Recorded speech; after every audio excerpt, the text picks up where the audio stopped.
Le ministère de la formation professionnelle et technique, en partenariat avec l'Institut de formation au métier du sport, organise des ateliers d'écriture des programmes BTS Management du sport, BTS Marketing et sportif selon l'approche par les compétences APC avec l'appui du Fonds de financement de la formation professionnelle et technique. Inspecteur de spécialité de la formation professionnelle et technique, méthodologue en approche par les compétences en service à l'Académie de Dakar. Depuis 2 semaines, donc nous sommes en notre deuxième semaine, nous sommes ici à IFM Sport sur indication de la Direction générale de la formation professionnelle et technique à travers sa direction des curricula innovation pédagogique et la direction des établissements privés de formation professionnelle pour élaborer des programmes, des BTS, des brevets de technicité, des métiers, des BTS au niveau des métiers du sport. Donc nous sommes 4 méthodologues et moi je suis dans l'équipe qui élabore le BTS, technicien supérieur en management du sport. Et vous savez que depuis un certain nombre d'années, le ministère de la formation professionnelle, on avait constaté qu'il y avait ce qu'on a l'habitude d'appeler l'inadéquation formation-emploi. Parce que tout simplement, les programmes n'étaient pas adaptés. Maintenant, pour régler ce problème-là, donc pour carrément juguler ces difficultés, on a adopté maintenant ce qu'on appelle l'approche par les compétences. L'approche par les compétences qui passe par l'élaboration de programmes. Et cette élaboration de programmes se fait avec les professionnels en amont comme en aval. Il s'agit donc d'élaborer 5 documents. Le premier, c'est ce qu'on appelle le rapport d'analyse de situation de travail. Donc on fait l'analyse de la situation de travail du métier ciblé en indiquant, en faisant tous les contours qui vont de la délimitation de la dénomination du métier à la détermination des tâches. Et c'est ça qu'on appelle, c'est la première étape. Et il faut dire qu'en général, cette étape, l'élaboration d'un programme ne part pas du néant.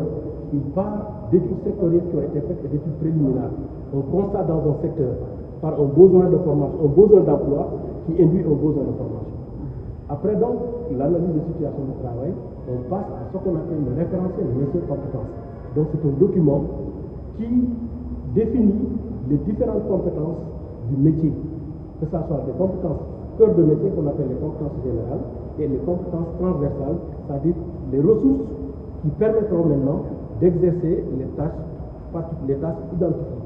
Ensuite, la troisième étape, c'est ce qu'on appelle le référentiel de certification. C'est-à-dire c'est le document qui permettra, qui organise, qui en quelque sorte détermine les conditions et les modalités dans lesquelles l'examen de sortie sera effectué à la formation. C'est ce qu'on appelle le référentiel de certification. Après ce document, maintenant, on passe à ce qu'on appelle le référentiel de formation. C'est un peu ce qu'on aurait pu qualifier dans l'enseignement supérieur, le syllabus. Et c'est dans ce document que tous les contours de la formation sont définis en termes de modules, en termes de contenu de formation, et en termes d'horaire, en termes de planification, ce qu'on appelle le programme. Après, maintenant, on passe à ce qu'on appelle le guide d'organisation matérielle et pédagogique.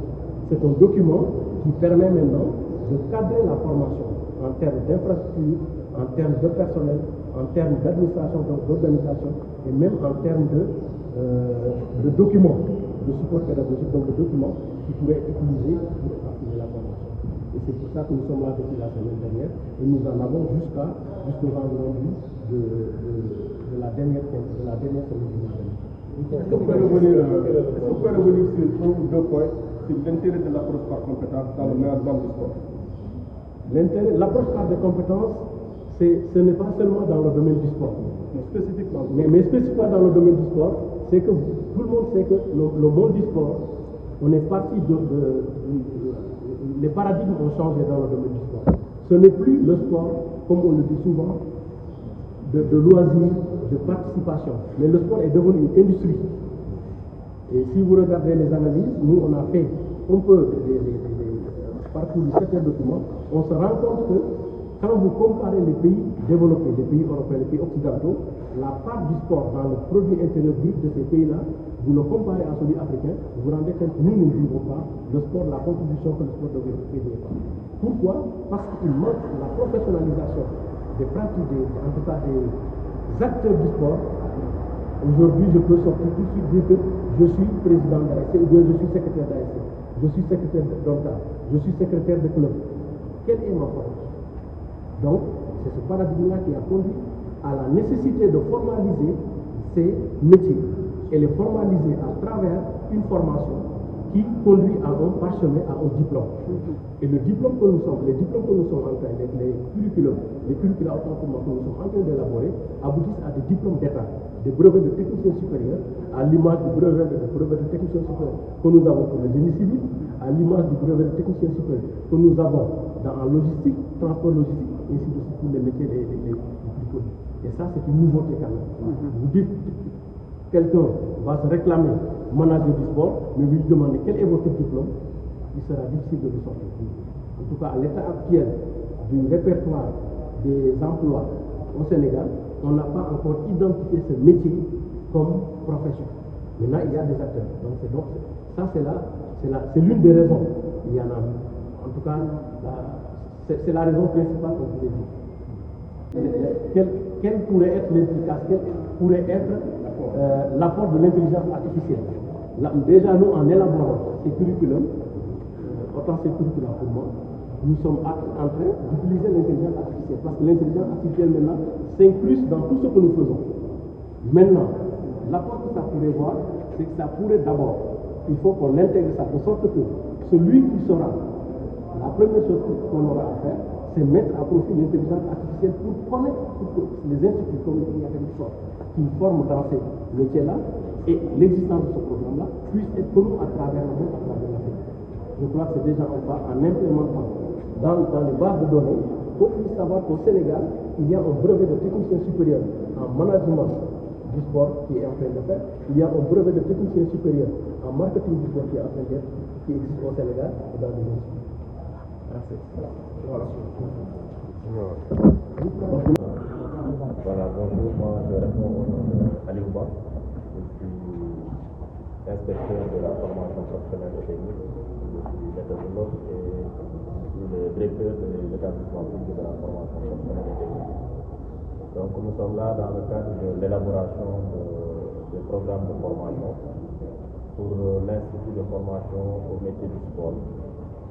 Et saluons vraiment le leadership du déclarant responsable qui a identifié vraiment les métiers qui sont autour de cette branche professionnelle et qui ont une forte intensité d'emploi. Entre autres, nous sommes en train d'élaborer 2 programmes de formation, à savoir le BTS en marketing de sport et le BTS en management de sport, comme l'a dit tout à l'heure mon collègue l'inspecteur Philippe Gom. Et là, moi, je me sens triplement concerné dans ce process, étant méthodologue chargé de l'élaboration des curricula, étant inspecteur garant de tout ce qui est assurance qualité, et étant directeur de la formation privée, qui doit se charger de l'accompagnement de toutes les structures de formation professionnelle et technique privée, tant du point de vue administratif comme du point de vue l'engagement du directeur général de la formation professionnelle et technique, M. Modiguet, sur les instructions du ministre de la formation professionnelle et technique, Amadou Moustapha, qui a augmenté la banque de méthodologues présentement, en formant récemment 40 autres méthodologues, inspecteurs de spécialité et même des inspecteurs en cours de formation dans le centre de formation pour se charger de l'élaboration des curricula, qui est porté aussi par une autre direction qui est dans la DGFPP, à savoir la direction des curricula et des innovations pédagogiques, dirigée par l'inspecteur toujours Faïs. Donc l'approche par les compétences, tout à l'heure l'inspecteur Philippe est revenu sur le process, mais il est à signaler que nous sortons des bureaux et venons tâter le coup au niveau sectoriel, comme le fonds, l'institut dédié au métier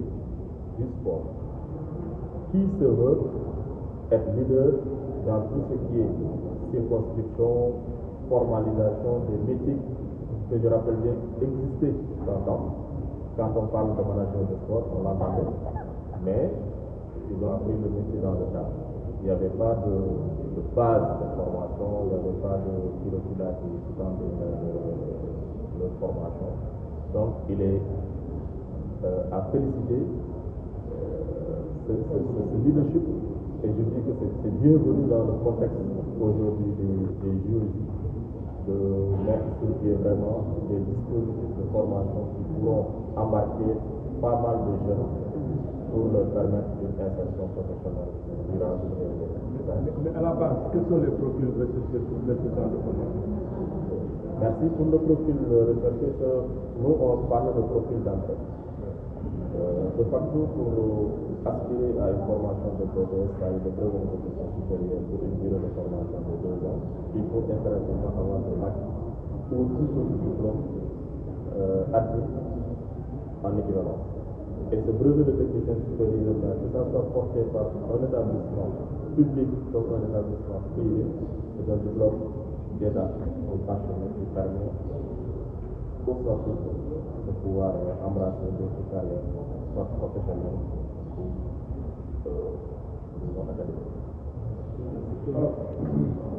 Vous avez posé une question très pertinente, à savoir les procédures ou bien les possibilités pour embarquer les professionnels qui étaient dans le milieu et qui n'avaient pas de diplôme reconnu comme le profil d'entrée pour pouvoir aspirer à ce diplôme de BTS en management de sport ou bien en marketing. Le ministère de l'Emploi et de la Formation professionnelle a mis sur pied ce qu'on appelle un processus de validation des acquis de l'expérience, qui est une démarche individuelle et volontaire. Cela veut dire tout citoyen, tout jeune, tout professionnel peut se lever et aspirer à vouloir être évalué par cette modalité. Et donc, comme je l'ai expliqué, c'est un process. Il y a déjà une présélection d'études de dossier. Si c'est au complet, vous vous présentez devant un jury qui va évaluer les compétences supposées être sur place. Et s'il y a un gap maintenant, on pourra vous mettre à disposition d'un centre de formation, d'une structure de formation qui va combler ce gap-là et que vous reveniez pour continuer le processus de validation pour prétendre avoir le niveau requis sur le profil d'entrée pour peut-être participer à cette formation de BTS qui va être sanctionnée en brevet de technicien supérieur, soit en management de sport ou en marketing.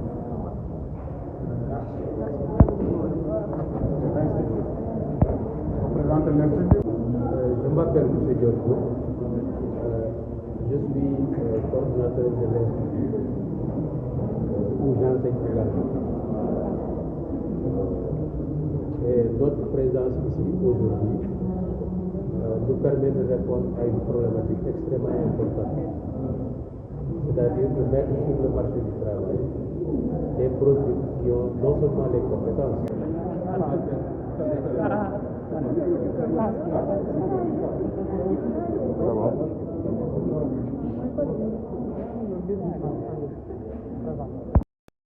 formaliser avec les métiers du sport, une bonne chose pour la souveraineté du milieu sportif.